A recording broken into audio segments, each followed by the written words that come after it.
Panjang banget. Saya masuk ke LinkedIn, solo karir. Nah, ini ada yang bilang bangun agency tapi solo karir. Artinya cuma sendiri yang ngejalanin. Itu bukan agency. Agency itu mesti ada proses di mana ada yang jualannya bisa satu orang, yang ngerjain bisa satu orang. Pokoknya kalau lu masih kerjain sendiri, itu tuh bukan bisnis hitungannya. Itu tuh namanya self-employ. Lu tuh menggaji diri sendiri atau lu hire diri sendiri gitu.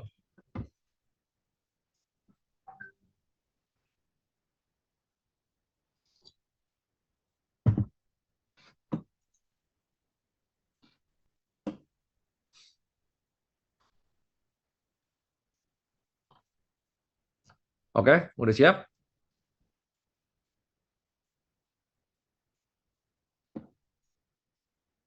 Siap?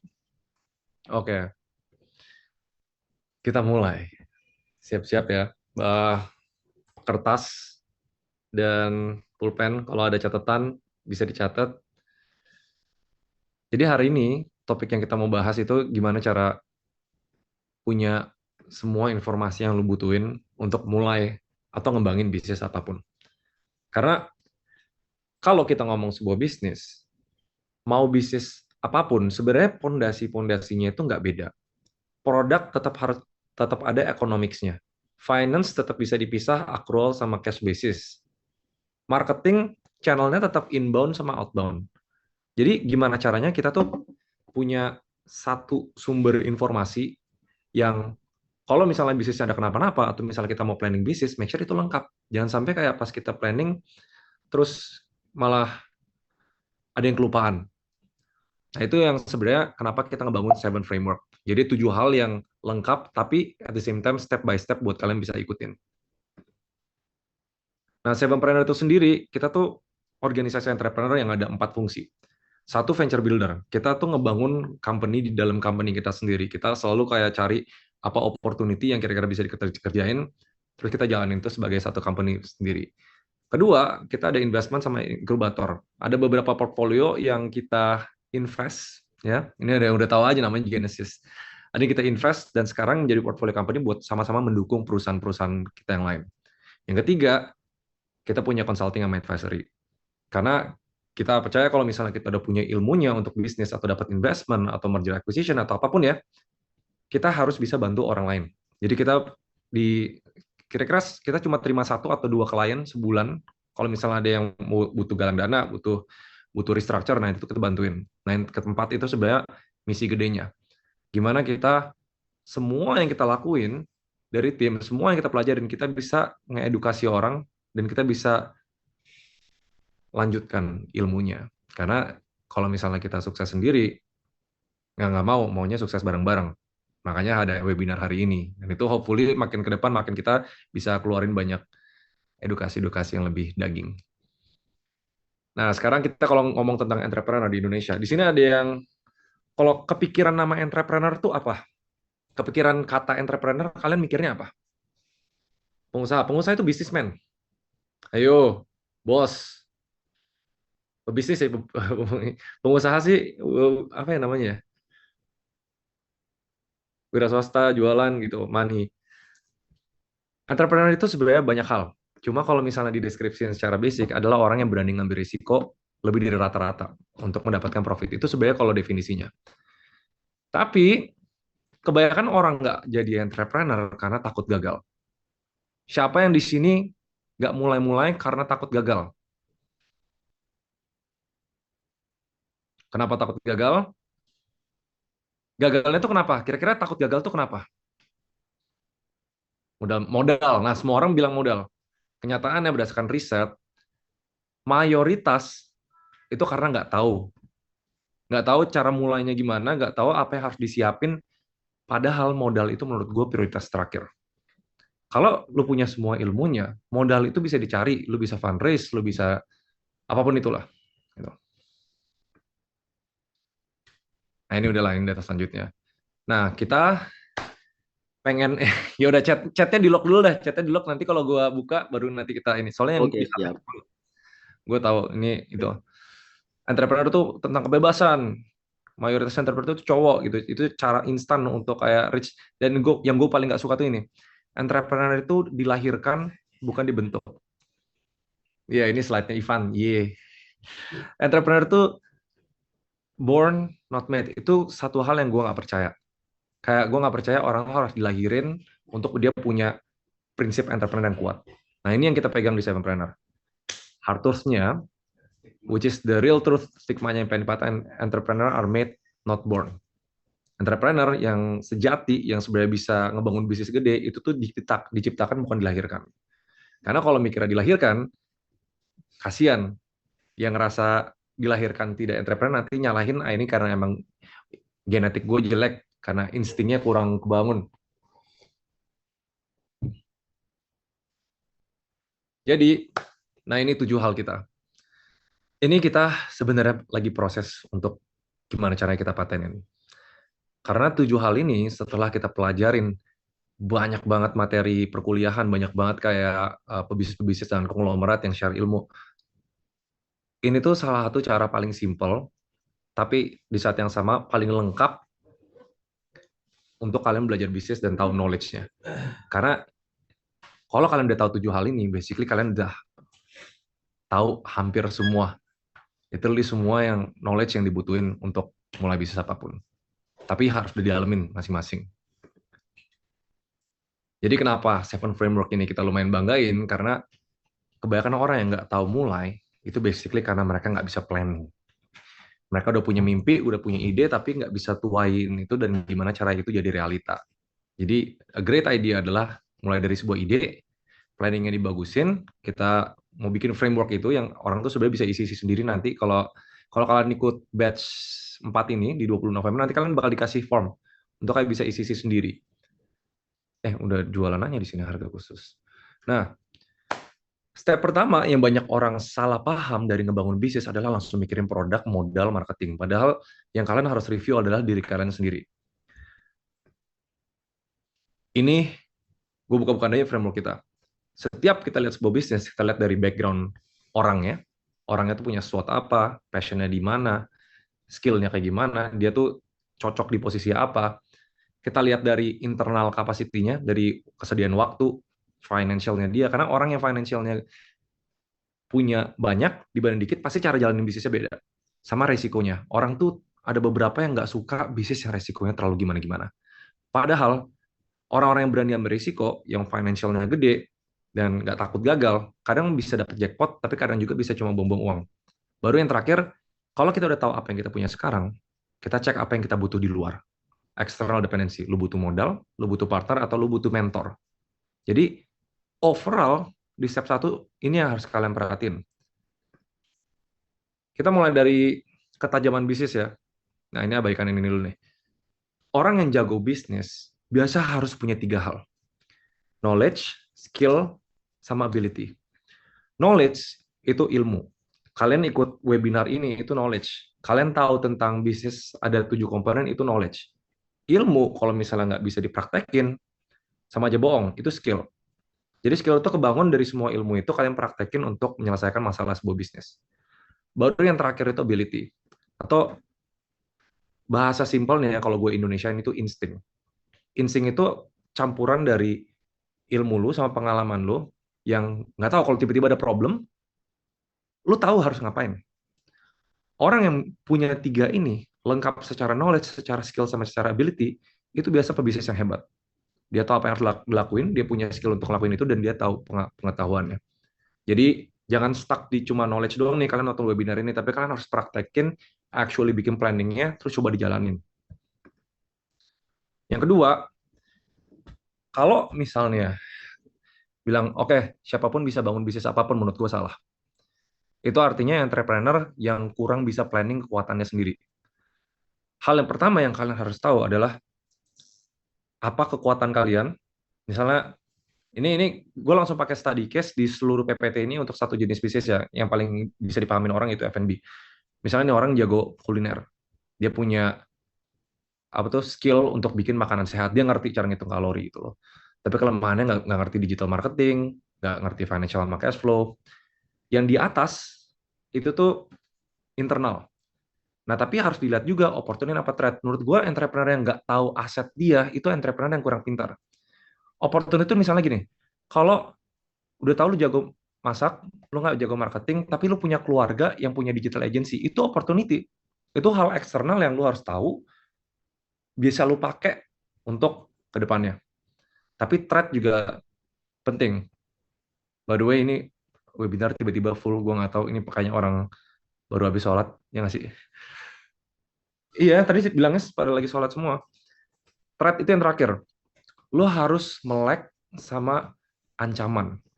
Jangan sampai pas lu mulai sebuah bisnis, lu nggak sadar sama ancaman lu sendiri. Contoh paling simpel, nggak direstuin sama orang tua, keluarga punya hutang, misalnya. Itu hal-hal personal yang orang kira nggak mempengaruhi bisnis, padahal itu mempengaruhi bisnis.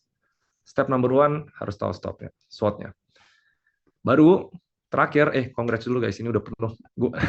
Gue kasihan yang dapat link, tapi pas pencet loh, kok nggak bisa masuk. Ya ini udah penuh sekarang. Jadi 3 tipe archetype itu kalau kita bilangnya ada designer, ada showman, dan enforcer. Coba ini buka chat, gue sambil jelasin kalian tipe yang mana. Ya, desainer itu biasa orang idealis. Ini orang yang biasanya fokus ke produk. Dia pengen solve sebuah problem dan dia lebih suka desain. Gue bilang ya, desain itu nggak masih visual ya. Sabar, jangan jawab dulu. Bukan bukan visual, tapi menciptakan suatu. Showman itu orang yang pandai keluar, membangun koneksi, ngerti customer, dia bisa empati. Enforcer itu orang yang harus rapih. Lu keluar sana, lu bikin produk ini, nggak ikutin aturan, ikutin desain, ikutin finance, ikutin dan lain-lain. Nah itu enforcer. Kalian yang mana? Coba sadar traits-nya sendiri. Karena kalau misalnya nanti ujung-ujungnya kalian cari partner, nih enforcer semua, nggak bakal ada yang keluar-keluar nanti. Nggak bakal ada inovasinya. Jadi bisnis itu juga harus dilihat berdasarkan karakter atau kayak mau itu skill, pekerja, apa yang namanya, passionnya gitu loh. Showman, ada showman. Oke, lanjut ya. Nah ini nanti sebenarnya kalau di itu kita ini lebih detail. Yang terakhir, ini untuk orang-orang yang membahas tentang modal. Modal di seluruh dunia itu ada tiga kategori gede. Yang gue saranin tuh yang pertama, keuangan pribadi, yaitu bootstrap. Kalau bootstrap, itu tuh basically kalian harus nabung dulu, terus make sure, kalau saran gue pribadi, jangan ngemulai bisnis yang lebih dari setengah dari tabungan. Atau yang makan mayoritas dari tabungan itu jangan. Cuma saran terbaik untuk mulai bisnis itu biasa nabung untuk bootstrapping. Karena dua sumber modal yang di bawah itu ada resikonya. Kalau yang satu resiko duit hilang ya udah gitu misalnya. Yang kedua, pinjaman. Pinjaman itu mau dari bank, mau dari crowdsource, mau dari manapun itu kalau lu dapat duit itu lu harus balikin. Yang bahaya dari bisnis baru mulai adalah pendapatan belum pasti, produk belum tentu diterima, tapi yang udah ada hal yang pasti yaitu lu harus balikin. Biasa orang yang cari modal dari hutang itu harus yang planningnya lebih bagus, harus bisa diprediksi. Nah yang ketiga itu yang orang-orang belakangan ini suka, yaitu free money equity. Karena free money equity itu, lu udah punya bisnis nih, walaupun bisnisnya belum jalan, tapi lu bisa jual saham lu gitu loh. Kayak ngejual masa depannya, kayak ini bisnis bakal gede, one day bakal jadi 10 miliar gitu misalnya. Jadi 20% saham itu kalau dibagi profit, lu dapat 2 miliar, jadi lu taruhlah sekarang 1 miliar. Contohnya kayak gitu untuk equity. Tapi equity, lu harus bisa jualan, lu harus bisa bikin planning, lu harus bisa bikin pitch deck. Nah ini nanti yang kita lebih detail tuh bahas. Oh iya, satu sumber dana ada lagi yaitu hibah. Ini bilang kalau misalnya lu pacaran nih atau punya sugar daddy, minta, nah ya itu boleh, itu jadi sumber pendanaan gitu loh. Nggak usah balikin, tapi ya gitu lah. Nah pitch deck ini biasanya satu dokumen yang menjelaskan tentang bisnis lo. Biasanya untuk investor. Nah ini 3 yang paling umum tuh harus ada ini. Isu, solusi, produk dan bisnis model, go to market. Kalian pasti bingung karena belum dijelasin. Yang keempat sebenarnya finance. Tapi finance nggak gue bahas dulu karena ini buat yang beginner dulu. Nah ini kalau mau mikirin partner, kalian pasti bingung baginya berapa gitu loh. Berapa persen, berapa persen. Paling simpel, biasanya uang itu yang kekuatannya paling kuat. Misalnya modal tanamnya tuh 10 juta. Satu taruh 5 juta, satu taruh 5 juta, oke, 50-50. Itu biasa kalau lu mau partneran sama orang yang sama-sama tanam modal. Yang susah, yang sampai sekarang nggak ada rumusnya, itu namanya intangible. Intangible tuh hal-hal yang lu harus berdasarkan insting. Contohnya, oh yang satu full time, yang satu nggak full time, ya udah yang full time dikasih lebih banyak. Oh yang satu punya lebih banyak koneksi, yang satu koneksinya basically dari nol. Oh yang koneksi dikasih lebih banyak lagi gitu loh. Oh ya ini typo nih, ini harusnya 75% dari bisnis nih. Tapi di adjust kenapa? Soalnya ada yang punya pebisnis awal, ada yang punya koneksi, ada yang nggak full time, punya pekerjaan utama. Nah itu. Jadi itu nggak ada rumusnya. Yang kalian harus bisa lakuin adalah gimana negosiasi sama sama partner. 1%-nya 1%-nya sedekah. Enggak juga sih. Salah itu typo. Nah, biasanya kalau udah mulai mengenal diri sendiri, itu step 1 nih dari 7. Ini gue akan mulai percepat by the way ya, biar bisa tahu semuanya. Gimana cara cari ide bisnis yang bagus? Di sini mayoritas yang belum mulai punya ide bisnis nggak? Punya atau nggak punya? Coba chat di komen. Punya. Bagus, mayoritas itu punya. Nanti kalian bakal senang step 3 sampai belakang. Nggak punya. Nah, ini buat yang nggak punya. Nah, banyak kan? Yaitu pertama, gimana cara menemukan ide bisnis gitu loh. Yang atas abain. Ini yang atas ini harus diubah nih. Bikin orang bingung nih. Cara cari ide bisnisnya itu kalian harus lihat dari diri sendiri atau masalah orang. Bisnis pada umumnya itu problem, menyelesaikan sebuah masalah. Itu ide bisnis. Ini gua skip aja, ini terlalu terlalu complicated lah kayaknya. Gimana cara identifikasi sebuah masalah jadi ide bisnis? Oke, gue ulangin dulu. Soalnya ini konsep penting banget. Bagi yang nyari ide bisnis, kalian kira tuh kayak, oh apa yang hits, apa yang apa-apa. Core-nya itu cari masalah. Ini buat kalian-kalian yang suka cari masalah, harusnya kalian punya banyak ide bisnis. Kalau lihat orang misalnya, aduh komplain tentang apa, itu masalah, itu bisa jadi ide. Kalau lu sehari-hari bangun, aduh gue minum kopi, tapi kopi gue sampah banget, tapi ini yang paling murah, itu ide bisnis. Jadi itu perspektif yang semua orang harus paham untuk nyari ide bisnis. Kalau nggak ada masalah, nggak ada ide, jangan cuma ngikut-ngikutan doang.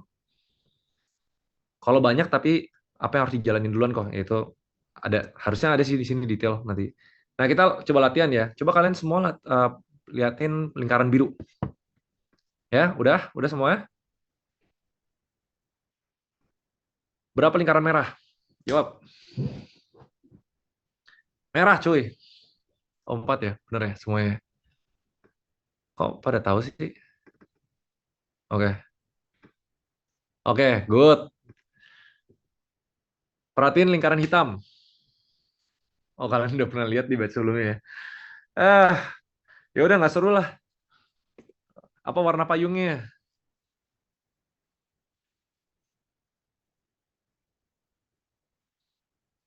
Ini yang ikut webinar tuh yang banyak yang dari batch sebelumnya ya? Dari Hah? Wah, ada yang di batch 1 pantesan. Ada yang baru kita. Oke. Jadi gini, ini faktanya tentang ide bisnis. Guys, ya. Rata-rata setiap orang tuh ketemu 100 ide bisnis setiap harinya dan mungkin lebih. Udah guys, ya udah komennya ditutup lagi, kasihan. Gue malu juga. Nanti gue harus update itu gambarnya kayaknya terlalu gampang deh. Gue harus bikin yang lebih susah nanti kayak Where's Waldo gitu. Jadi kalian cari dari 1.000 orang satu orang nanti. Oke, konklusinya ide bisnis itu di mana-mana. Asalkan punya perspektif, cari masalah di mana. Nah, ini satu slide, karena kalau di batch aslinya ini, kalau kalian daftar yang nanti tanggal 20, ini tuh ada banyak sih. Ada 2, basically. Low hanging fruit sama market gap.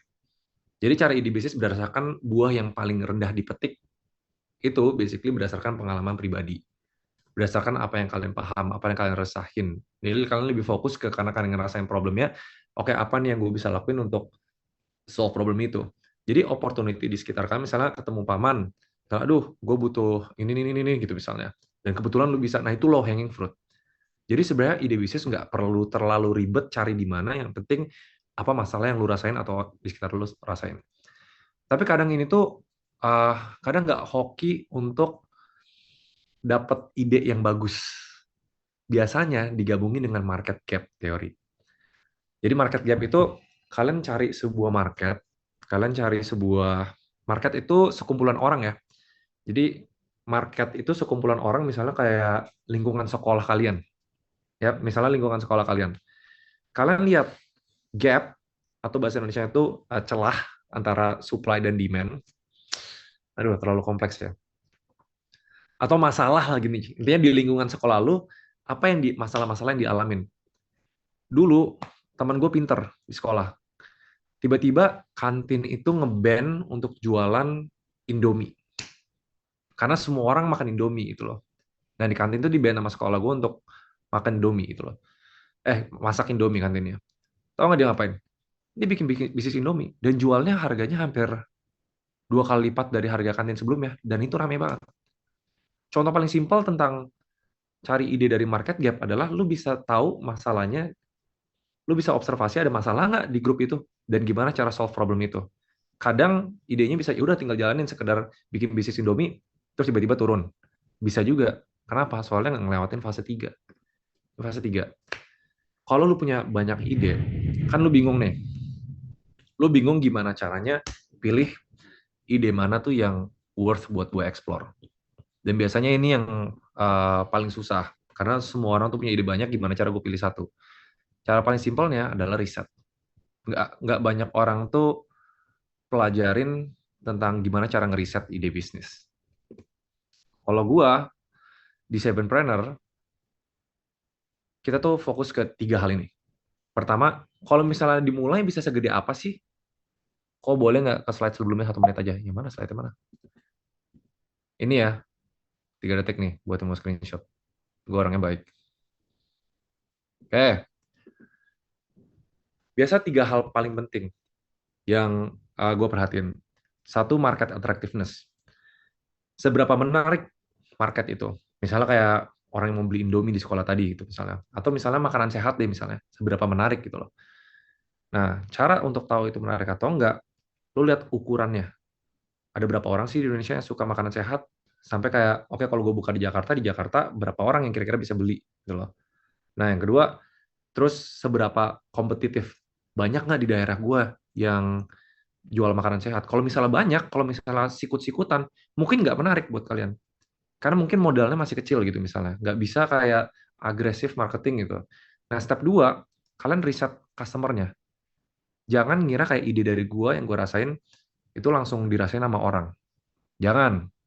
Karena lu jualan ke siapa, siapa yang ngasih lu duit, itu basically customer. Customer-nya tuh harus tahu mereka tuh siapa, detailnya apa aja, mereka tuh ada di mana, dan mereka punya pain point apa.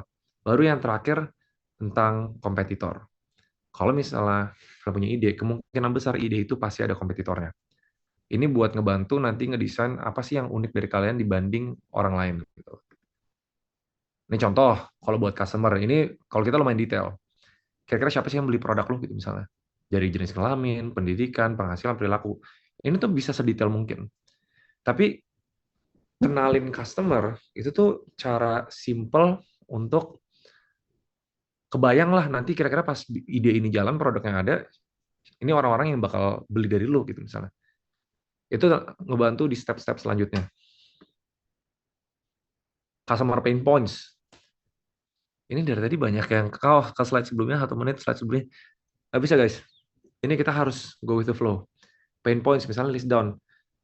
Dari ide itu, apa sih yang bikin orang uh, masalah gitu loh terhadap ide yang pengen di-solve. Misalnya, realitanya orang yang mau beli makanan sehat loh, ternyata bukan karena mereka mau beli makanan sehat. Ternyata karena mereka pengen diet, mereka pengen kurus, mereka pengen ningkatin produktivitas, mereka pengen kelihatan keren. Nah, ini pain point yang bisa yang harus kalian kayak breakdown. Kayak sebenarnya orang yang mau beli ide kalian itu tuh sebenarnya masalahnya apa? Sabar, Tam Samsom. Nah, Tam Samsom ini lumayan unik. Karena bisa setiap riset itu beda, setiap angle hitungnya itu beda, Tapi di sini gue pakai cara yang paling simpel, yaitu berdasarkan populasi. Karena kalau misalnya ada orang yang berdasarkan revenue, dia ngeriset seluruh Indonesia, semua pemain healthy food itu revenue-nya berapa. Ada yang kayak gitu. Nah ini panjang, di hari kedua dijelasin sama si Stanley, tapi simpel lagi nih. Kan lo mau yakin nih, ide lo tuh bisa gede. Lo lihat dulu di Indonesia tuh berapa banyak. Kalau soal makanan, ya seluruh Indonesia butuh makan di jumlah populasi. Terus kira-kira lo tuh udah, kayaknya ini perkotaan nih, dikurangin lagi. Kayaknya ini gue maunya target ke yang menengah ke atas, dikurangin lagi. Yang peduli sama gaya hidup sehat, dikurangin lagi. Habis itu masuk ke SAM-nya. Di Bandung misalnya dikurangin lagi. Terus makanan tawuran dikurangin lagi. Jadi kayak untuk benar-benar tahu sampai bawah, oke bisnis gue bisa segede apa gitu. Sampai ketemu, oke nih, SOM-nya, serviceable optimal market, ini orang yang udah lewat semua filter ini, ada segini orang, dan kira-kira oke lah per orang harusnya bisa 400.000 setahun sama gue. Nah ini kira-kira pangsa pasarnya.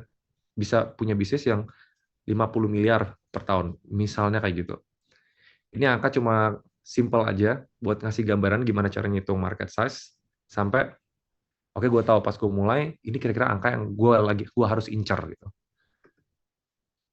Nah buat kompetitor jangan lupa cara paling simpel untuk ngeriset apakah bisnis lu bisa bagus atau bisnis lu bisa bersaing adalah ya lihat orang lain lagi ngapain. Kita suka yang simple walaupun ada beberapa orang tuh bilang kayak agak kuno, yaitu lihat-lihat dari 4P. Lu mau bikin bisnis sehat nih, lu lihat kompetitor langsungnya makanan sehat siapa aja.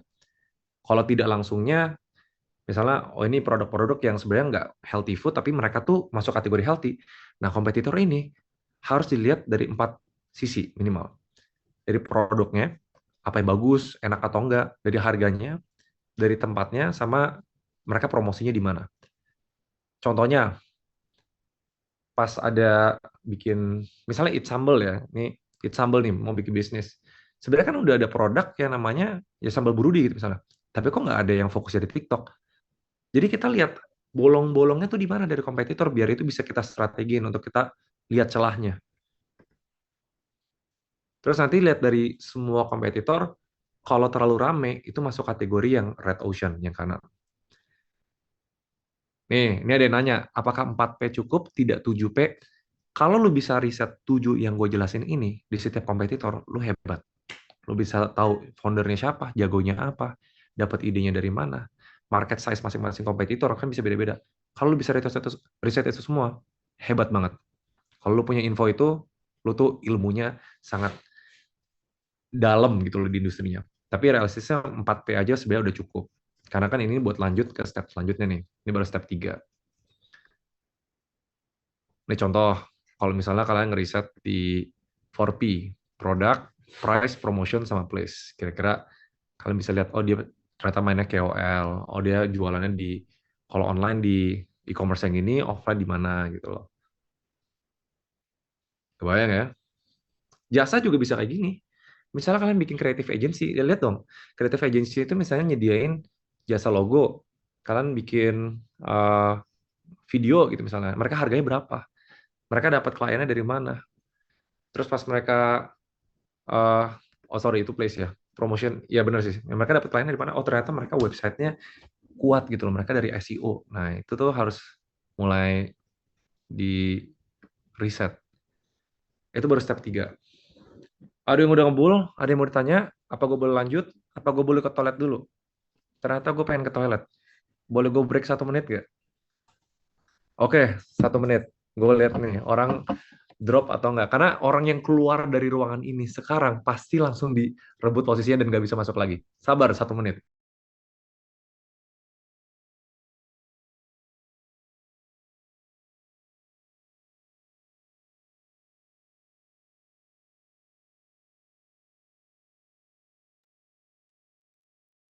Oke, gimana teman-teman semua? Masih ngebul kah? Sudah ngebul atau belum sama sekali? Malam-malam makan daging, siap.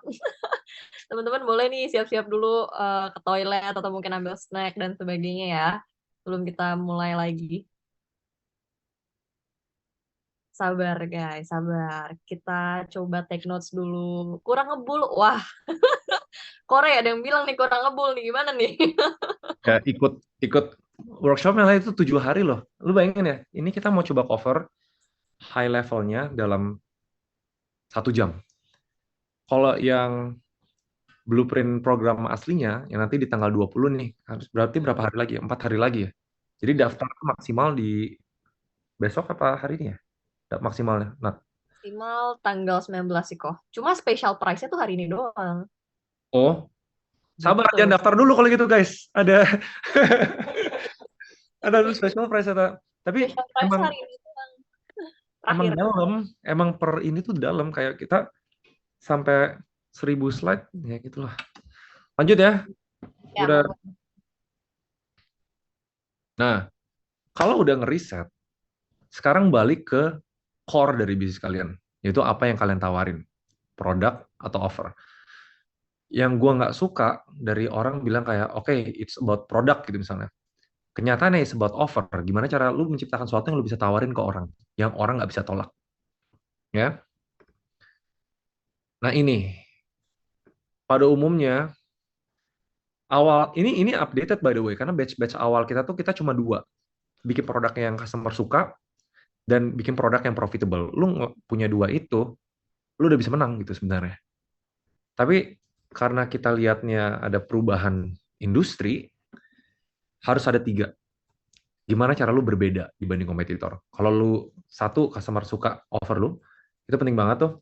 Dua, lebih bagus daripada kompetitor. Dan yang ketiga, profitable. Bayanginnya kayak gini, semua orang tuh bisa kepikiran untuk bikin produk yang bagus banget. Tapi biasa mentoknya kayak gini, oh harusnya produk ini tuh bakal rame di Indonesia kalau harganya 50.000. Kompetitor ngejualnya 100.000 misalnya kayak gitu. Kenapa? Soalnya kebentrok yang ketiga, profitable. Jadi produk yang komplit atau offer yang komplit itu harus tiga-tiganya. Banyak orang nggak bisa competition karena mereka cuma mikir turunin-turunin harga. Realitanya ada mentoknya. Jangan sampai jual produk yang cuma untungnya misalnya 2%. 3% yang untungnya cuma 1.000 untuk produk yang jual 20.000. Biar kalian fokus ke winning kompetitor sama customer. Jangan. Mendingan fokus ke poin-poin yang lain. Kalau misalnya udah mentok, lu harus punya profit yang cukup. Itu penting. Nah, selanjutnya, ini kita skip aja ya. Di sini bahkan kita nggak bahas yang product creation sih. Gimana proses pembuatan. Kita paling basic dulu ya sebelum kita lihat yang Maslow. Kalau bikin produk, uh, yang customer mau, itu tuh harus ada proposition. Nah, value proposition itu umum yang dimiliki sama mayoritas orang. Jadi lo kalau lihat kompetitor, mereka fokusnya uniknya apa, kalian tuh harus punya uniknya sendiri. Misalnya kalian lihat di market, anjir, kenapa semua orang fokusnya ke harga murah. Promosinya kita affordable. Saran gue kalau misalnya udah mulai ketemu market yang price war banget, yang perang harga, jangan perang di harga lagi. Jangan uniknya makin murah lagi. Uniknya tuh harus yang lain. Misalnya ya udah lebih mahal dikit, tapi porsinya ngenyangin. Jadi orang beli satu porsi udah kayak buat 2 orang gitu. Jadi secara psikologi, oh lebih worth it ini walaupun gue bayar lebih mahal.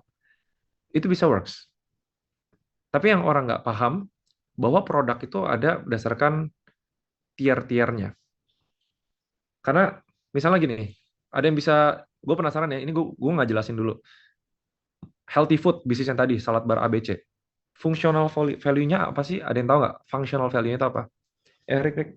Oh, ada yang tahu nggak? Functional value-nya dari makanan sehat itu, salad bar itu apa? Benar, kenyang. Kenyang sebenarnya. Makanan ya untuk bikin kenyang. Untuk substance itu functional. Functional misalnya cepat, misalnya fast food. Functional, oh gue bisa dapat cepat-cepat gitu misalnya. Kebanyakan orang tuh fokus di sini. Kayak, oh yang penting asupan fokus di situ. Yang di atasnya lagi, itu tuh economic value. Economic value tuh, karena ujung-ujungnya, lu dapat sesuatu nih, tapi kayak worth it atau enggak tuh, itu step 2. Jadi lihat dari harganya, lihat dari apa yang dia dapat. Biasanya produk-produk yang winning banget itu fokus ke yang paling atas, yaitu emotional value. Di sini ada yang pernah tahu konsep ini kan? Lu kalau ke Starbucks itu bukan beli kopi. Lu beli apa? Lu ke Supreme itu bukan beli baju. Itu fungsional tuh. Lu beli apa? Beli gengsi, beli brand. Ya kan, kalau Supreme kayak gitu kan. Beli ambience, beli perasaan status gitu loh. Misalnya lu beli Rolex, lu beli apa? Lu bukan beli jam tangan, cuy. Lu beli status. Dan itu, kalau misalnya mau kompetitif, fokus ke emotional value. Makanya membangun brand itu beda sama membangun produk. Nah, unit economics. Ini yang gue paling suka, yang jarang diajarin sama orang. Orang lihatnya kayak, oh yang penting untung segini, untung segini. Unit economics itu biasa cara untuk pebisnis atau investor itu tahu per unit, per satu produk, atau per satu jasa yang dilakukan, itu angka-angkanya gimana. Ini harga-harganya, ini cost-costnya, ujung-ujungnya gue untung segini. Karena kalau misalnya kita lihat cuma high level, oh penjualannya gede nih, 100 juta, oh profitnya 15 juta gitu misalnya. Itu tuh nggak cukup. Karena ini kita masih bahas produk. Produk itu harus tetap bisa lihat profitability-nya dari unit economics.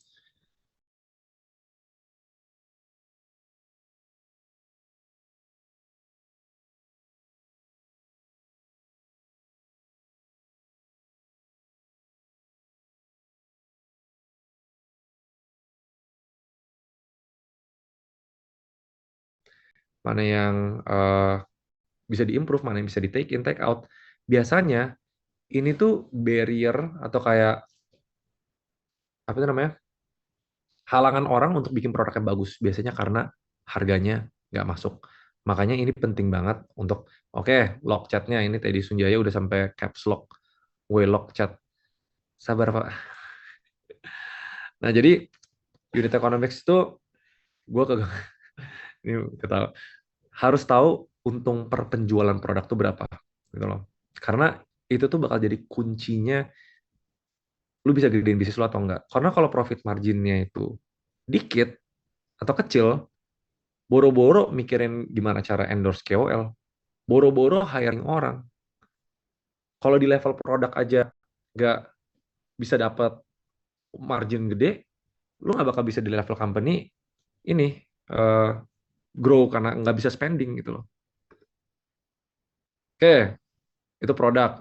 Kita udah mulai ketiga terakhir nih. Gimana cara kita brainwash dan kita mencapai customer itu? Kalau orang ngerasa kayak the marketing is most important atau marketing itu yang paling penting, menurut gue salah. Karena marketing itu cuma komponen untuk lu bisa taruh produk lu di sana, di luar, dilihat sama orang. Cuma di bagian marketing, nah kita bagi tiga. Sama. Jadi ini simple setiap kita ngejelasin setiap step. Lu harus tahu customer lu siapa. Balik lagi kayak di step 3. Lu harus tahu gimana cara komunikasinya ke mereka. Lu harus tahu strateginya. Pas lu akhirnya ke lapangan, gimana lu distribusi itu. Gimana cara lu menyampaikan offer itu. Marketing is ujung-ujungnya gimana cara mengkomunikasikan offer lu, produk lu. Keren kan? Udah ngerasa step by step kan? Karena gue kemarin tuh kayak, oke, gimana cara ngajarin orang bisnis mulai kanvas sih, tapi kita berhasil bikin yang step by step. Harusnya buat ini survei bentar dong. So far yang ngikutin sampai sekarang nangkep kan, ngikutin kan. Kayak ini lengkap tapi step by step untuk planning bisnis. Chat tadi bukan aman ya? Ngalur kan? Oh, kita harus pakai kata itu, Van. Ngalur, flowing. Karena kita nggak pernah pakai marketing flowing gitu loh. Oke, aman. Ngalur, jangan ngalur ngidul. Ini maksudnya bukan ngalir, ngalir nggak sih? Ya itulah. End to end-nya jelas. Oke, oke, oke. Lock dulu kuncinya lagi. Nanti Tendi caps lock lagi dia. Oke, oke, udah ya. Nah, tapi pertama kita paling basic dulu ya tentang marketing yang orang suka lupa, yaitu aspek brandingnya. Ngalir, sorry ya, ngalir. Branding itu, marketing tuh kayak gini. Lu punya sebuah produk atau offer, gimana cara orang tahu tentang produk itu? Itu marketing. Sales itu, gimana cara orang yang tahu itu membeli produk lo. Tapi branding yang orang suka skip. Branding itu, kalau misalnya dia nggak lihat produk lo, dia nggak di offer untuk beli produk lu, di kepala mereka, oh kalau gue mau minum air, gue kepikirannya brand apa. Nah, branding itu sesuatu yang simpelnya nggak perlu lu sampein ke mereka, mereka bakal tahu gitu loh. Karena lu secara konsisten ngekomunikasiin produk lu dan produk lu tuh sesuai dengan apa yang mereka cari gitu loh. Tapi karena topiknya di sini, kalau branding panjang banget, itu nanti Ivan yang bawain tuh, practitioner dia siap mau kita juga. Tapi marketing itu juga nggak semena-mena. Coba deh misalnya gini, kalau misalnya kalian datengin punya sebuah produk nih, yang kiri orang temen lama, yang kanan orang random. Lu bakal pakai cara yang sama nggak untuk nawarin Indomie? Kalau yang temen lama, ini gue jualin Indomie, lu beli dong. Dia bakal beli nggak? Beli kan, pasti kan. Kalau temen lama kan, ya udah dah, gue support lu gitu. Kalau orang random, gue jualin Indomie, lu beli dong. Siapa lu? Nah ini yang orang suka skip. Kenapa makanya banyak bisnis itu burning money dulu di awal? Kenapa? Soalnya mereka harus bikin orang percaya dulu. Awareness itu bikin orang tahu tentang lu, tentang offer produk lu, tapi dia belum tentu beli. Makanya harus burning. Baru nanti dia consider, baru nanti dia convert, baru nanti dia loyal, nanti dia advokasi. Teori ininya itu, ini aja banyak yang nggak terlalu ngerti, soalnya orang cuma, oh ya udah produk, yang penting ads, gitu loh. Tapi harus tahu fase-fasenya, sama tahu timing-timingnya. Nah ini lebih detail, nanti di bahas itu dijelasin sama Ivan. STP, ini cara paling simple untuk juga nyusun strategi marketingnya. Karena step awal untuk tahu cara promosi adalah cari tahu dulu orangnya siapa yang mau dipromosin. Segmenting, targeting itu oke, dari grup orang ini nih, misalnya cowok, middle income, terus apa? Lu kecilin lagi, oh yang suka olahraga gitu, misalnya di umur segini, kecilin. Habis itu baru tinggal gimana lu posisiin produk lu. Analoginya ini ada grup orang nih ya, gede di suatu ruangan. Lu target yang ujung sana. Karena ini orang-orang yang kayaknya paling kaya nih. Positioning penting. Gimana caranya lu nyelip ke sana, orang tahu tentang produk lu. Nah itu positioning. Oh, ini orang-orang kaya, gue tuh posisinya orang kaya yang sehat, jadi dia bakal mau beli gitu loh. Baru ini nggak lengkap sih. Jadi marketing tuh ada dua. Satu tuh bikin orang datang ke lu, satu itu datang ke orang. Outbound itu contoh-contoh yang kayak lu email orangnya, apa kabar gitu, itu outbound. Lu jemput bola, lu samperin ke komunitas-komunitas, lu ngelakuin aktivasi di mana. Inbound itu yang mayoritas orang lakuin, ngepost di sosmed, berharap lihat, terus dia bakal pelan-pelan convert di funnelnya. Nah ini juga harus ada strateginya. Oke, sales marketing simple. Nah, kalau ada yang nanya, Kak, tutorial dong digital marketing step by step untuk kayak bikin di Instagram gitu kan. 3 jam juga nggak bakal habis ini webinar. Jadi makanya kita harus high level. Jadi yang bikin framework ini bagus, yang hari ini harusnya berharga buat kalian, karena kalau pengetahuan tuh kayak gini, anggap ada kotak gede. Kalau orang itu masuk di sini terus dia dalamin di sini, dia bahkan belum tahu nih gimana cara dalamin yang kanan. Webinar ini itu tuh kayak gini nih, kalian udah tahu semua kulit-kulitnya, tinggal Google aja ke bawah gitu. Tinggal pelajarin lagi atau ikutin batch kita yang di tanggal 20. Nah, ini selanjutnya nih. Soalnya kalau misalnya lu udah tahu nih produknya, lu udah tahu gimana cara jualannya, gimana cara bikin mesin, gimana cara bangun organisasinya yang bisa jalan nonstop. Orang suka quote-nya gini, bisnisnya jalan, ownernya jalan-jalan misalnya gitu. Di sini ada 3 yang biasanya kita fokusin. Ini buat yang pemula ya.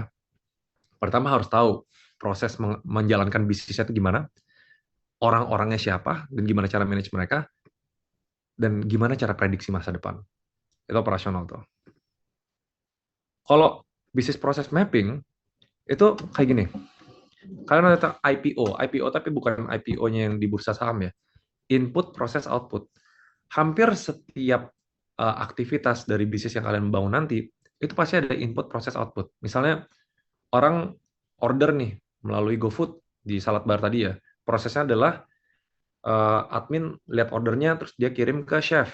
chefnya bikin, habis itu chefnya bikin, di packaging sama ininya, dikirim lagi ojeknya, nyampe. Nah, itu bisnis proses.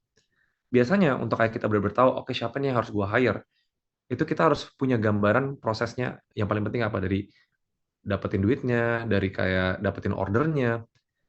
Nah, ini proses input, proses output tuh, input, proses output, feedback, itu tuh harus paham di seluruh aspek bisnis. Kalau gua yang biasanya breakdown simpelnya, itu tuh keuangan harus tahu, keuangan tuh lumayan penting di bisnis ya. Human resource, lihat dari orangnya, terus dari segi operasionalnya, dari step by step-nya, dari sebuah proses itu selesai. Ini yang di kanan, contoh struktur organisasi, kalau misalnya mau bangun nih, oke kayaknya bisnis salad bar, gue perlu ada yang direktur, yang keuangan, gue butuh orang yang bisa produksi, gue perlu orang yang bisa jualan gitu misalnya. Contoh simple untuk bikin strukturnya. Terus biasanya orang kayak, oke kalau gue mau hire, gue butuh tim nih ujung-ujungnya untuk jalanin, gue udah ngerti prosesnya semua. Gimana cara kita tentuin gaji? Apa yang harus dipikirin kalau misalnya kita mau hire orang? Nah ini tuh kita udah kumpulin, kalau misalnya tentuin gaji, kalian riset, itu paling basic. Tanya-tanya nih, ini posisi misalnya junior chef, di Google, ditanya teman, atau apa, rata-ratanya berapa? Tanggung jawabnya apa? Kemampuan bayarnya tuh kalian gimana? Kemampuan orang yang di hire itu siapa? Terus kalau misalnya ke rekrut, udah ada yang pamit aja. Nanti langsung diisi orang lain nih. Job description-nya apa? Kompensasinya, gajinya. Misalnya kayak kalau udah PT ya, udah itu kalian harus pikirin gaji, terus nanti mikirin kalau misalnya dia cuti gimana, harus apa, dan lain-lain. Ini agak boring sih gue jelasinnya sih. Tapi nanti itu penting dan detail kalau misalnya kalian ikutin blueprint program. Terus goal-nya. Karena orang-orang yang di hire itu harus punya goal, harus punya tujuan. Ini contoh salah satu format yang kita pakai itu misalnya objective key result. Kalian pakai KPI juga bisa. Kalian pakai bikin target juga bisa. Tapi intinya secara tujuan, kalian harus tahu untuk orang-orang ini sama untuk bisnis, oke gue harus naikin penjualan gue berapa, gue harus naikin customer gue yang nanti marketing itu berapa gitu misalnya, gue harus ngepost lebih banyak tuh berapa gitu loh. Jadi punya target-target untuk kayak lu bisa naikin terus nanti bisa di breakdown untuk apa tujuannya, kalau misalnya gagal gimana, kalau misalnya sukses gimana gitu. Accounting, ini gue yakin udah mulai banyak yang bosen nih sebenarnya di tahap-tahap sini. Karena orang-orang kalau misalnya udah fokus di belakang-belakang ya, accounting lah, HR lah, tax lah, itu tinggal bayar orang doang. Mayoritas orang tuh kayak gitu. Tapi kalau menurut gue, kalau misalnya kalian nggak punya urgensinya untuk pelajarin ini, sering banget ada yang kebablasan atau misalnya dikadalin sama karyawan sendiri. Dikadalin dari segi finance-nya, dikadalin. Jadi kalau sebagai entrepreneur, tujuh ini menurut gue wajib tahu. At least basicnya dari ngebaca laporan dan lain-lain. Accounting, ada yang accrual, ada yang cash basis gitu misalnya. Cash basis itu uang masuk kapan, keluar kapan. Itu sudah berdasarkan uang uang keluar masuk. Tapi bisnis pada umumnya itu harus berdasarkan accrual biasanya. Nah, itu dicatat pendapatan atau pengeluaran berdasarkan kapan itu terjadi. Gitu. Pajak. Udah lah ya, pajak nanti aja lah ya. Nah, ini yang terakhir orang nggak banyak bahas, yaitu kalau udah planning semua, udah beres ya, salah. Karena semua yang kalian pelajari dari 1 sampai 6 tadi, itu tuh basically cuma 10% atau bahkan less.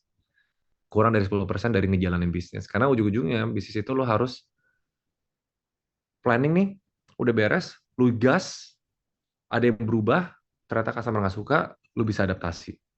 Cara paling simpelnya, kita bilang kayak gini, ada 3. Sama, kita semua tuh simple. Gimana cara bikin dashboard, gimana cara evaluasi, gimana cara bikin plan untuk pengembangan. Nah, dashboard, gue langsung kasih contoh di sini aja deh. Intinya kalau lu nggak berhasil bikin dashboard, kalau lu nggak tahu angka-angka bisnis lu sendiri, gimana cara lu bisa evaluasi, dan gue harus ngapain. Gue akan kasih contoh, dashboard itu tuh, bayangin ada satu layar gede, yang lu ngelihat, jebret, oke lu langsung kebayang bisnis lu tuh kayak gimana, kesehatannya gimana gitu loh. Gue kasih contoh yang dulu gue bikin ternak uang. Jadi harus sifatnya ada tren. Misalnya ke kanan tuh Juli, Agustus, September, Oktober. Kenapa gue pakai Sheets atau nggak Excel.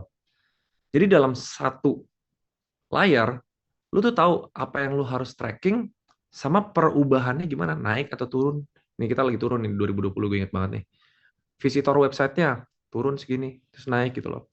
Nah ini yang di kiri, data point, itu basically yang namanya matrix. Kalau gue jelasin semua di webinar ini tuh banyak banget. Misalnya kalau kalian jual salad bar nih, matrixnya tuh mulai dari berapa orang yang order lewat GoFood, berapa orang yang order lewat Grab, berapa orang yang datangin ke website, berapa orang yang on the spot datang, berapa orang yang apa. Kalau kalian ngerasa itu sepele, percayalah itu sebenarnya data-data penting banget untuk kalian tahu gimana cara improve bisnisnya. Karena kalau nggak dicatat, sama kayak keuangan ya, kalau nggak dicatat itu, lu nggak bakal tahu, oke, gue harus rem apa, gue harus tambahin apa. Ini gue kasih contoh lebih detail lagi nih. Nih, sampai tiap bulan kita track classes-nya. Ini kalau finance misalnya, dari cash, ada yang accrual basis, ada yang finance yang dari B2B, ada finance yang dari B2C. Ya, itulah kira-kira. Nah, yang paling penting sebenarnya, kalau kalian udah tahu gambaran dashboard itu kayak gimana, itu matrix. Nentuin apa yang harus di-track. Karena setiap bisnis beda-beda. Kalau jasa, kalian lihat, misalnya dalam seminggu, berapa orang yang WA tanya tentang jasa. Berapa persen yang convert sampai nanya harga, berapa apa gitu misalnya. Setiap bisnis itu gue percaya ada namanya satu North Star Matrix. Yang bahkan setiap entrepreneur itu pasti beda-beda. North Star Matrix itu satu angka yang paling ngerepresentasi bisnis lu tuh doing well atau enggak sih gitu misalnya. Jadi kalau misalnya salah trap ini, ada yang bilang, ya paling penting tuh profit. Yang paling penting tuh pendapatan. Justru jangan. Sebenarnya boleh dijadiin itu North Star Matrix, tapi jangan. Justru lo harus kayak pilih satu angka yang paling representasi bisnis lu sukses atau enggak. Misalnya kalau di salad bar ini gue bilangnya pieces of salad wrap. Berapa piece salad wrap yang terjual gitu misalnya. Kita pilih itu yang paling penting karena itu yang paling represent, oh orang suka produknya, harganya oke, gitu loh. Setelah dilihat setiap di track semua matriksnya, dicek, udah dapet di matrix, di tracking, terus habis itu proses evaluasi di sini, oh nggak ada, gue balik lagi ke sini dulu deh. Nah cara evaluasinya adalah,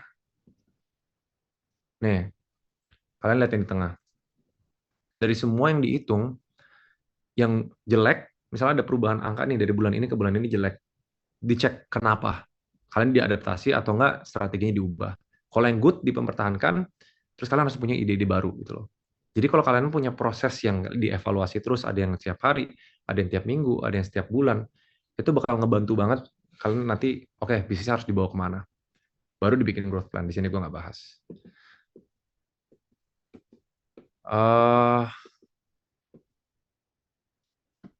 Jadi summary-nya sebenarnya dari semua 7 hal ini, kenapa yang step 7 itu menurut gue penting banget, karena sebenarnya bukan masalah yang terkuat, atau bukan yang paling cerdas sebenarnya akan bertahan, tapi yang paling bisa mengelola perubahan dengan baik. Ini quote yang sampai sekarang tuh masih relevan. By Charles Darwin, business and entrepreneur is all about adaptation.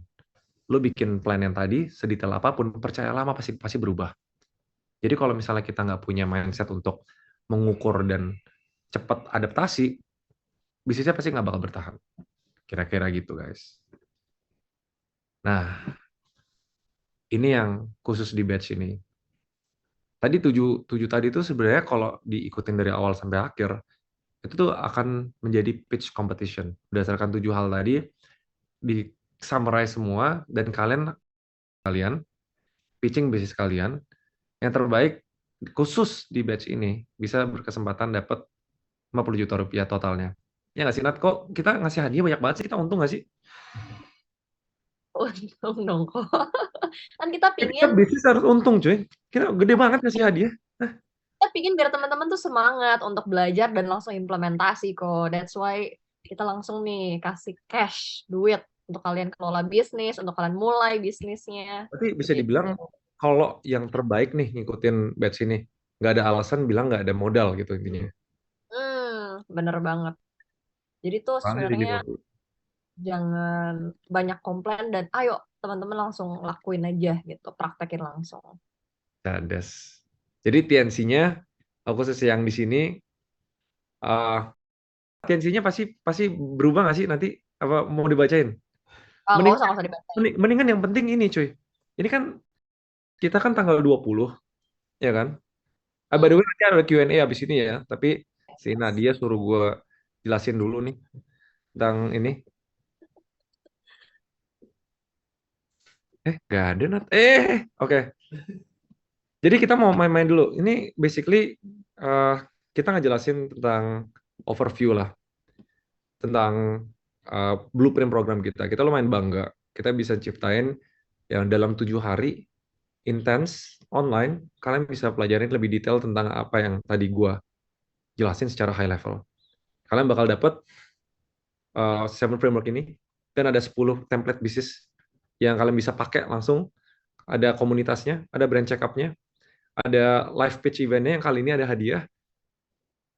Nah, kita ada ini kan, ada surprise kan buat satu yang stay sampai akhir, karena orang yang stay sampai akhir itu kita harus reward. Pasti dong. Tapi itu mungkin terakhir aja kali ya kok, setelah Oh, kita terakhir. Q&A dulu. Oh, jangan dong. Ini sambil jangan, mendingan Iya. sekarang. Jadi khusus satu orang yang hoki bisa dapat satu slot gratis. Tapi gimana Nat? Jadi lu yang jelasin lah. Oke, oke. Oke, mungkin Kore boleh next slide dulu kok, tolong. Kita akan ada Bukan itu kan? Bukan bukan yang link tadi kan? link tadi kan? Bukan, Ada, bukan oh, kan? Yang ya yang spesial. 10.000 itu, bukan ya? Iya, iya. Itu It- nanti. oh nanti, Sekarang. sekarang aja. Ya udah, suruh siap-siap dulu. Ayo, Ya udah siap-siap dulu. Oke, teman-teman siap-siap ya. Teman-teman siap-siap. Kita mau kasih, Itu gratis. kita mau kasih harga spesial nih. Ini nanti Harga yang bakal ajar, kalau gua doang bakal nggak dalam. Jadi ini orang-orang yang sangat amat expert di bidangnya, yang bakal dari 7 tadi dipecah-pecah. Siapa yang bakal ngajarin? Gue mostly business and leadership, strategi sama grow. Nanti kalau misalnya produk, marketing, nah ini orang-orang yang nanti kalian bakal temuin. Karena kita tuh percaya prinsipnya built by entrepreneurs for the entrepreneurs. Ayo Nat, gue nggak bisa next sampai sampai ini beres dulu. Yang mau dikasih satu gratis coba. Oke, teman-teman siap-siap. Aku akan share sebuah link dengan harga khusus, yaitu 7.000 doang. Teman-teman, dari Karena harga harganya segini. Ini bukan harga asli, bahkan ini harga khusus hari ini loh kan. khusus hari ini. Tapi hanya untuk satu orang doang kok yang beruntung. Satu orang doang yang beruntung. Guys, kalian scale up bisnis. Enggak, satu kalian bisa dapat 7.000 doang. Ya udah, kita lihatlah siapa yang dapat. Nanti yang dapat tolong yang udah Siap-siap bayar ya. ya. Aku klik enter nih. Ini cuma Siap-siap giveaway. ya. Yang dapat nanti Oke, tag siap. ya.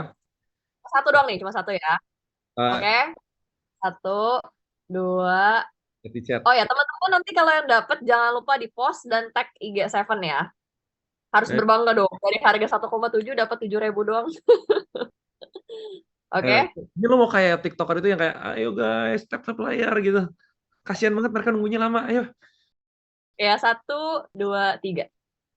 Ayo, siapa yang dapat? Siapa yang dapat? Coba lihat. Ya. Gue penasaran yang dapat siapa. Tapi Ini guys, tim website aman ya, nggak ngedown ya. kemungkinan menurut gue pasti down sih, karena setiap kayak gini tuh pasti brutal. Mereka refreshnya tuh pakai berapa HP. Tapi guys, nanti kalau misalnya ada yang mau ikut, dan ini buat yang lebih serius, karena apa yang tadi kita pelajari itu kan skill level. Kalian bisa lanjut dan belajar sendiri sebenarnya berdasarkan itu. Tapi kalau yang pengen ikutin 7 day program kita, khusus hari ini, super khusus hari ini, harganya kita turunin lagi. Jadi aslinya tuh udah lebih ya yang kalian ikut, ya udah spesial lah gitu loh intinya. Coba Nat, lu kalau jualan gimana? Kayak anggap aja ini TV komersial, jualan blender. Atau kalau Iya, misalnya yang tanya-tanya dapat apa aja, kalian feel free to WhatsApp, silakan. ya guys, kalian boleh tanya-tanya langsung ke WhatsApp kita karena dari kemarin ini udah meledak banget sih ke WhatsApp ya. Sampai admin tuh pada kayak, wah ini kok nggak berhenti-berhenti. Udah ini ada yang dapat tapi nggak ada yang ngaku. Ayo siapa guys yang dapat guys? Yang dari awal-awal itu pasti dapat harga sini. Tapi sisanya harganya udah naik terus ini khusus hari ini segini. Ayo guys, ngaku guys siapa yang dapat Ini guys? dapat tuh Kasih nama kamu. Raihan Dapat Nur Mahdi dapat katanya tujuh ribu. Kak Raihan. Oke, selamat Kak Raihan Nurmandi. Nurmahdi. Enggak, Oh, lagi berarti giveaway satu aja lah. Tapi ya, kalau kalian nanti kita bakal ketemu lagi tanggal 20 itu basically hari apa ya? Senin hari ya? Senin. Senin 7 hari 14 sesi kalau yang skill up karena tadi gue nggak bahas topik leadership, gue nggak bahas topik pitching. Ya, nanti see you guys there. And kita lanjut tanya jawab sambil lihat kayak gini. Ayo Nat, gue yakin banyak yang kurang detail sih tadi, pasti kayak ada yang butuh penjelasan lebih detail. Ayo kita Boleh. Q&A. Kita waktunya tinggal dikit. Ayo, maksimalkan pilihan pertanyaan-pertanyaan yang maksimal. Nat, Boleh banget kok. Sebentar ya, kita coba. Nah, ini kayaknya pertanyaan yang mana ya, yang seru ya. Oke, ini kayak menarik nih kok. Dari Kak Vincent. Tren bisnis apa yang bakal bisa kita mulai di 2024 dan bertahan sampai 5 atau 10 tahun ke depan ya kok? Udah kayak cenayang. Apakah Korea bisa menebak bisnis apa yang akan bertahan nih ke depannya? eh yang paling promising itu something to do with enabling AI sih. Prompt writer. eh, tapi di Indo nggak tahu kapan masuknya. Kalau di luar tuh udah rame. Kalau di Indo orang tuh masih kayak bersaing agency yang cuma oke kreatif, tapi yang unik itu pasti pakai ada AI-nya, Hmm, pakai tools AI. Jadi apapun bisnis kalau nggak ada produk sama jasanya pakai tools AI itu menurut gue, tapi gue nggak tahu dari tahun depan atau apa tahun depannya lagi, tapi it will come dan bertahan minimal 5 tahun 10 tahun. Tapi kalau yang timeless Oke. ya jasa pada umumnya. Misalnya kayak makanan itu timeless gitu loh. Kalau nggak prediksi industri tertentu, gue nggak yakin karena kali ini ekonomi kita tuh unik, beda. Ya, oke, menarik. Jadi itu yang berbau teknologi, AI itu possibility-nya mungkin ada ya untuk di tahun-tahun mendatang. Oke, next question nih kok dari Kak IBK Shaidli. Kok ada statement dari Pak Nadiem Makarim tentang semua orang tidak bisa menjadi entrepreneur dan tidak harus jadi entrepreneur. Bagaimana opini Kore terhadap statement itu? Tapi tadi Kore mention entrepreneur itu dibentuk. Gue nggak setuju. Ada orang yang secara natural memang punya trait-trait entrepreneur, misalnya yang berani ambil risiko, yang bold gitu-gituan. Ada orang yang memang attitude-nya, karakternya tuh sesuai kayak gitu. Tapi bukan berarti nggak bisa jadi entrepreneur. Ada beberapa orang misalnya timid, nggak bisa komunikasi sama orang atau apa. Itu tuh hal-hal yang bisa dipelajari. Jadi komponen-komponen dari sebuah entrepreneur itu tuh bisa dipelajari kalau menurut gua. Even sampai insting seorang entrepreneur, karena insting itu ujung-ujungnya kombinasi pengalaman sama knowledge yang lu punya. Jadi gue nggak percaya sih entrepreneur itu dilahirkan. Oke, oke, menarik banget nih. Semoga menjawab ya teman-teman. Oke, Niko, ini kayaknya juga pertanyaan yang paling most up votes juga nih dari teman-teman. Gimana sih caranya kok mulai bisnis tanpa modal atau modal minim?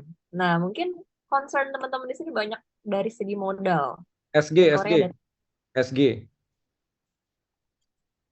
Eh, SD, sorry SD. Sugar Daddy. Udah menjawab ya lo. Tapi gini, ini trik sih. Kalau misalnya pengen bisnis yang modalnya kecil, itu biasa mainan yang namanya terms of payment. Itu enak tuh. Jadi nggak mesti ini dijelasin di day keberapa ya, yang smoke test, yang A/B testing itu, yang kayak orang bisa basically jualan dulu sebelum produknya bahkan jadi gitu loh. 3 ya di Di, itu ya. Nah, itu bagian riset. Ini sekarang tuh lagi rame misalnya lu kalau bisa bikin produk atau jasa yang misalnya lu maklon di mana, atau misalnya bayar lewat website custom produk itu, lu jual dalam bentuk PO gitu misalnya. Itu salah satu cara untuk modal minim sebenarnya. Jasa tuh lebih minim lagi. Kalau misalnya saran gue pribadi, yang modalnya super minim mulai dari bisnis jasa. Karena jasa itu sesuatu yang unlimited. yang lu belajar sebuah skill, lu jual skill lu ke orang, itu buat modal bisnis apapun selanjutnya. Any problem that you want to solve, misalnya orang lu punya ide bisnis untuk bikin brand lokal, yaitu uh, nggak kelihatan sih, ya glass artisan misalnya, ada kayu di bawahnya gitu misalnya, itu pasti butuh modal tuh untuk kayak bikin inventory awal. Tapi kalau misalnya bisa dijual secara pre-order, misalnya bisa marketingnya pinter, bisa juga. A matter of gimana cara lebih kreatif aja lah. Memang bisnis itu pasti lebih gampang kalau ada modalnya, tinggal stok barang, tinggal keluar marketing, terus lakuin penjualan. Cuma kalau nggak ada modal, dicarinya bisa dari customer, or bisa ya risk ke investor. Misalnya pitching lah ke keluarga, pitching lah ke partner gitu misalnya. Oke, oke. Semoga jawab ya teman-teman. Ini aku dapat pertanyaan menarik lagi, tapi di kolom chat. Teman-teman kalau bisa di question box aja ya, supaya lebih rapi dan nggak tenggelam nih sama komen yang lainnya. Ini tadi aku dapat pertanyaan menarik mana nih? Oh ya, kok mindset apa aja yang dibutuhin buat selalu bangkit ketika bisnis drop dan bikin bisnis baru terus? Aku gagal udah Ada. berapa kali, Mas. Dan gagal itu, entrepreneur tuh punya mindset gagal mau sampai nol senol nolnya, lu coba lagi gitu loh. Jadi sebenarnya memang ada poin-poin mindset yang di leadership sebenarnya gue angkat ya, di topik leadership itu scale up di hari pertama, di hari Senin. Cuma kalau misalnya entrepreneur itu dari awal lu tahu, by definition kan gue jelasin di awal awal webinar, gue bilang entrepreneur itu orang-orang yang berani ambil resiko lebih gede dari rata-rata untuk mendapatkan keuntungan gitu misalnya, atau mendapatkan eh, hal baru lah gitu, inovasi baru atau ya keuntungan lah sebenarnya gitu. Jadi orang-orang yang biasanya berani ambil resiko itu harus punya ketahanan, harus punya grit dulu. Jadi make sure kalau lu kena sebuah problem, lu tuh bisa fight back, karena gagal itu 100% pasti terjadi. Kalau nggak gagal kecil, misalnya marketingnya salah, campaign kali ini salah, gagal gede misalnya seluruh bisnisnya bangkrut, ya udah gitu loh. Lu harus bisa punya ke kegigihan atau apa sih namanya, grit, grit itu apa ya bahasa Indonesianya? Grit, grit, GRIT, gue lupa deh. Ya kegigihan sih sebenarnya. Jadi mindsetnya tuh just keep trying again, karena lihat dari semua success story di luar sana yang punya bisnis billions of dollar, oh mereka tuh gagalnya banyak banget. Nggak mungkin bisnis pertamanya itu sukses, tuh nggak mungkin.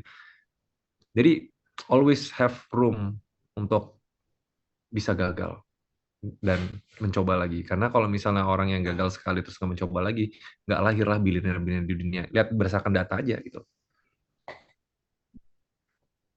Oke, menarik banget. Jadi emang kuncinya tuh harus terus coba, guys. Jatuh bangunnya semua tuh emang harus dihadapin. Oke, ini ada pertanyaan selanjutnya nih kok. Apa? Oke, menarik juga nih. Saat ini banyak orang mengeluh tentang pasar yang sepi. Bukannya itu karena masyarakat pada umumnya nggak mengikuti perubahan yang terjadi. Apakah ide bisnis yang mengajarkan perubahan pasar bakal rame ke depannya saat ini? Menarik nih kok. Inovasi bisnis Sebenarnya kali udah ya. ada, sebenarnya udah ada bisnis yang kayak market research sama market kayak tren gitu. Rame itu eh jawabannya iya. Karena bahkan orang-orang konglomerat-konglomerat pun, expert-expert di finance, di produk atau apapun, mereka tuh lagi lihat perubahan industri itu yang jauh lebih rapid dalam beberapa bulan, nggak usah beberapa tahun ya, beberapa bulan terakhir gitu. Kan cepet banget berubahnya. Pokoknya semakin kita kayak era digital, semakin kita kayak era eh, yang semua tuh makin bisa dimulai secara mudah, barrier of entry-nya turun gitu loh. Itu tuh semakin bisnis tuh rapid, kayak tiba-tiba lu ada brand baru ini, tiba-tiba ada orang tiba-tiba nggak peduli produk lu lagi gitu loh. Misalnya contohnya simpel gini nih. Kenapa ternak uang tuh punya challenge di luar dari kita balikin duit investor sebenarnya? Karena pas lagi finance itu naik, semua perusahaan finance itu naik juga. Fintech dan lain-lain gitu kan. Tapi tiba-tiba pas COVID-nya turun, finance-nya turun. Marketnya as a whole. Yang kena siapa? Semuanya. Cuma kita bersyukur sekarang kita lagi restructuring. Ya ini bocoran buat kalian, lagi restructuring. Uh, Whether or not mau dilanjutin lagi atau enggak, lu nggak bisa nggak prediksi marketnya bakal naik atau turun lagi gitu. Jadi all you have to do is adjust. Ini gue bukan aja, gue orangnya suka transparan. Emang harus agile. Agile, karena sekarang tuh perubahan lagi gila banget. Adaptasi ya teman-teman. Oke, Cio, sorry untuk waktunya gimana? Nyaman? Beberapa pertanyaan lagi. Tinggal 6 menit lagi sih ini. Masih sampai 20-30. Harga spesialnya ini sampai kapan? Sampai jam 12 malam doang? Apa 12 malam, Bro. sampai jam Yes. 12 malam doang ini harganya? Nanti naik lagi ke yang di coret itu. Sebenarnya harga coretnya aja udah harga coret menurut gua. Oke. Apalagi yang jadi pertanyaan umum orang-orang di sini? Ini juga ada beberapa nanya kok soal mentor ya. Kayak sebenarnya seberapa penting sih mentor itu dalam bisnis? Kayak gimana cara ketemu mentor yang tepat? Penting atau enggak gitu kok. Menurut Koko gimana? Jadi simpelnya mentor tuh kayak gini. Lu mau ngejalanin analoginya gini ya. Ada sebuah hutan yang lu nggak tahu petanya gimana. Bisa nggak lu masuk di ujung A, keluar di ujung B? Bisa. Pasti bisa lah. Lu kalau udah persiapan Seven Framework itu kayak lu udah siap nih. Lu udah tahu semuanya gitu misalnya. Lu lewatin pasti bisa. Pertanyaannya seberapa cepat? Seberapa kali jatuh? Seberapa kali kaki lu luka? Mentor atau advisor biasanya tuh paling simple orang yang udah pernah ngejalanin apa yang lu mau jalanin secara garis besar. Jadi pas lu ngelewatin hutan itu, which jalanin bisnis itu kayak ngelewatin hutan, karena lu nggak tahu bakal terjadi apa. Dia tuh bisa bantu guide lo. Tapi mentor itu nggak mungkin ngasih ilmunya secara cuma-cuma. Pasti mereka punya sesuatu yang mereka mau sesuatu yang lu butuh, yang lu dari lu gitu misalnya. Satu misalnya rasa happy karena misalnya lu bisa kayak itu yang paling ideal tuh mentor yang kayak emang pengen berbagi gitu. Gue udah ngejalanin kali ini saatnya gue berbagi gitu. Tapi ada yang pengen 1% saham gitu misalnya di perusahaan lo. Ada yang pengen invest, ada yang pengen nanti bagi hasil, ada yang macam-macam. Lu harus trade. Jadi nggak bisa datang ke orang, tolong jadi mentor gue dong gitu. Karena mereka harus dapat sesuatu juga. Jangan jadi tipe yang meminta sesuatu dari orang tapi nggak mau memberi balik gitu loh. Itu penting. Intinya buat menghindari kesalahan-kesalahan yang ya lebih cepat jadinya keluarnya ngebangun bisnisnya. Oke, menarik banget.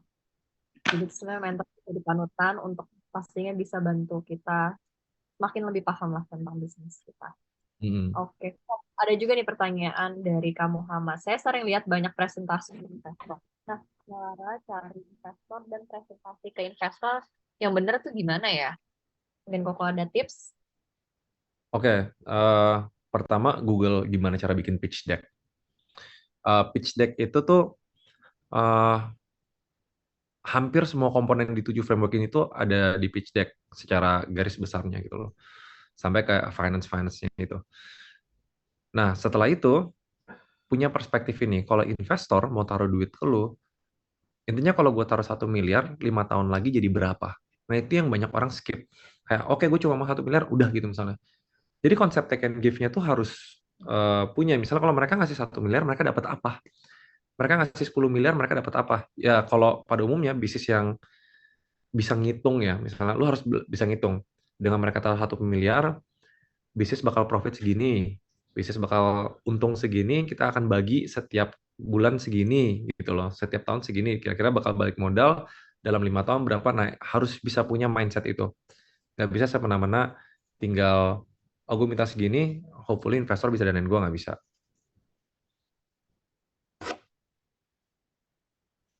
Oke. Oke, semoga menjawab ya untuk pertanyaannya. Dan semangat untuk mencari investor.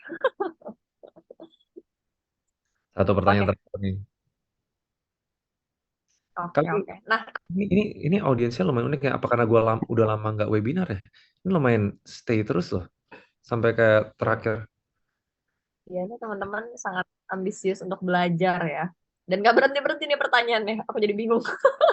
Yang mana yang bagus lagi Ada yang nih bisa di pertanyaan? bisa lihat yang like-nya gede gitu nggak? Enggak ya? Ya Nggak banyak bisa ya? sih.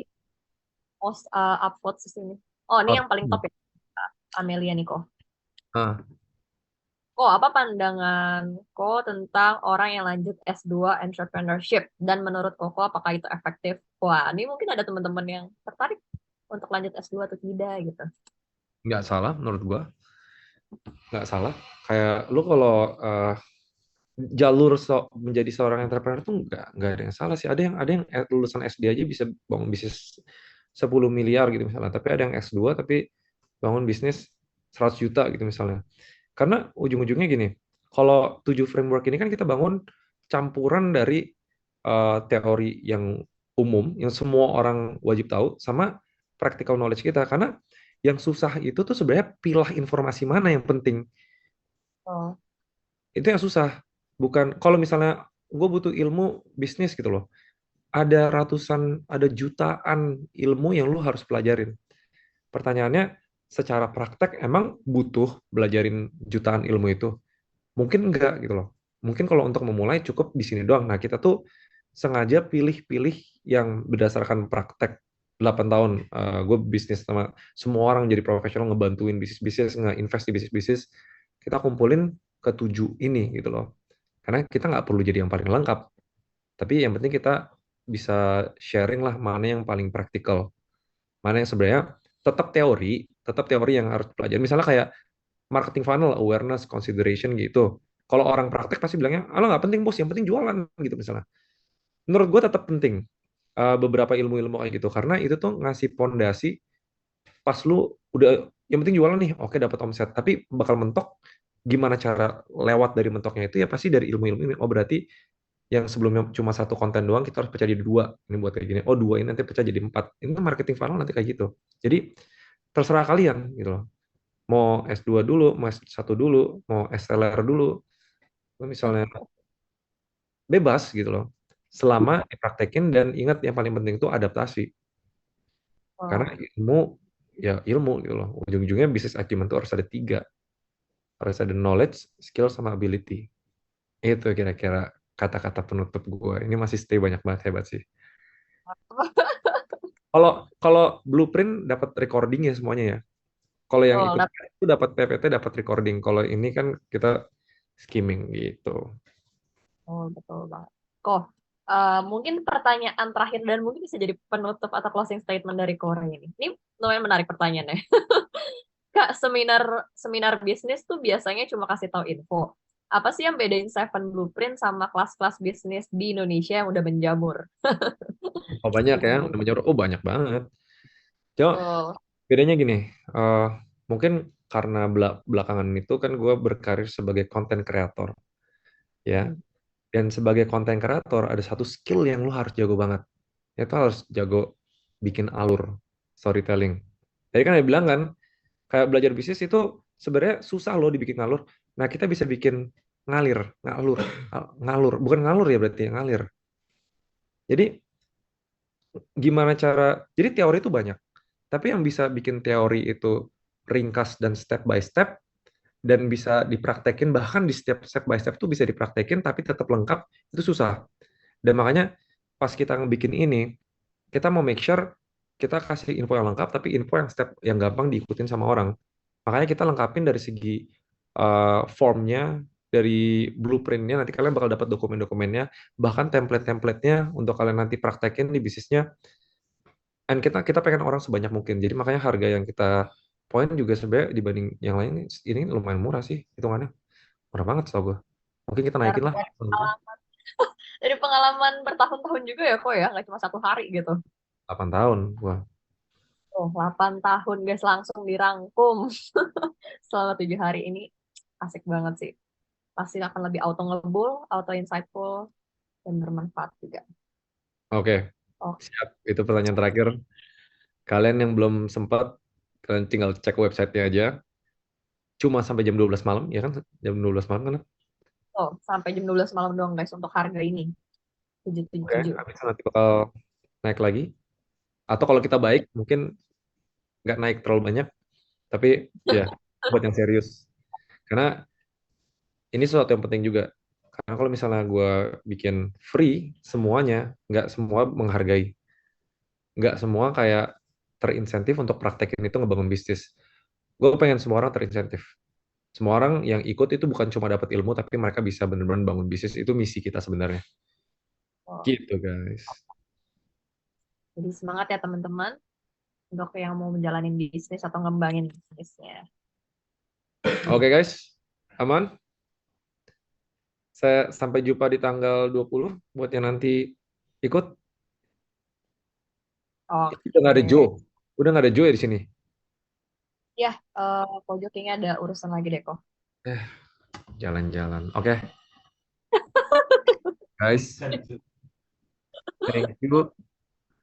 Thank you semuanya buat yang join. Karena jarang yang malam-malam seloyal ini, banyak banget yang ikut. Dan mau ikut atau nggak ikut, hopefully hari ini tuh kayak ngasih harapan sih buat teman-teman di sini yang mau jadi entrepreneur, teman-teman yang mau bangun bisnis. It can fail, bisa aja gagal. Hampir semua yang dibangun bisa aja gagal gitu. Tapi kalau daripada kita nggak tahu karena kita nggak berani mencoba, ya kita Sevenpreneur hopefully bisa jadi partner kalian untuk membekali ilmu itu biar lebih berani untuk mencoba. Dan hopefully beneran mencoba. Karena Indonesia butuh lebih banyak entrepreneur. Mantap. Closing Right? statement yang Lo ada closing statement kan, Nat? closing statementnya see you di tanggal 20 November teman-teman. Ntar Right. aku muncul lagi. Bang. Baik, Semangat ya. ya semuanya. Semangat. Dan jangan lupa check out special price untuk hari ini. Bye guys. Sampai Oke. jumpa. Online. Ini ada online, offline. Bye guys. Thank you semuanya. Yang mau tanya-tanya nanti boleh langsung ke WhatsApp tim Seven aja ya. Nanti kita pasti bakal bantu jawab juga kok di situ. Oke? Alright. Thank you guys. Thank you semua. Thank you Kore. Thank you Cio. Thank you teman-teman.